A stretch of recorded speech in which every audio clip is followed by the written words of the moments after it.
Patents are different than trade secrets because in order to get a patent, we have to go and file an application with a patent office. We have to do that for every patent office of every jurisdiction, every nation where we want to enforce our patent, and there's a lot of expense involved. So why go through the expense? Let's take a look at this picture. If this is my secret sauce down here, I can protect this by trade secret and generate all kinds of products or nourish all kinds of products off of it without anybody seeing it, as long as I can keep this inside my company, as we saw last time. The second it starts to grow out into the light of day, then I have a different problem. Then it may become worthwhile to patent, because I want to clarify that I own it or my company owns it.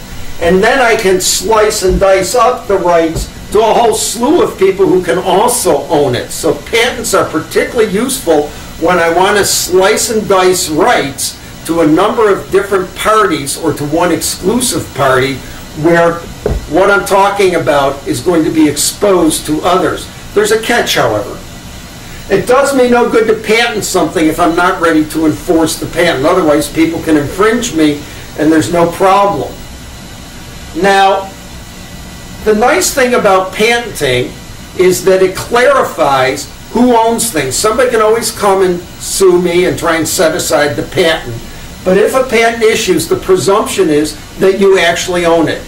In trade secret, I can't assure that nobody else owns it. In a patent, if the patent issues, the assumption is only I will own it because it's a unique and novel invention. That's part of what it means to get a patent, is that the invention is unique, novel, and not obvious to a practitioner.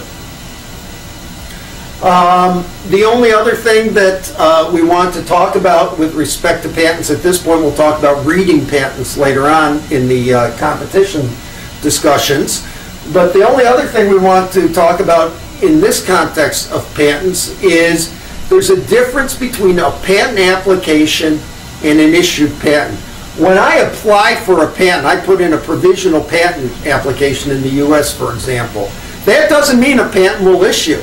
So I have taken this and exposed it to the light of day, taking the risk that I may never get a patent.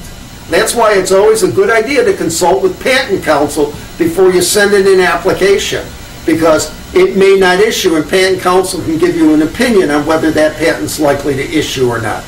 Of course, you can do some preliminary research yourself by looking at patent websites to understand what the patent landscape looks like.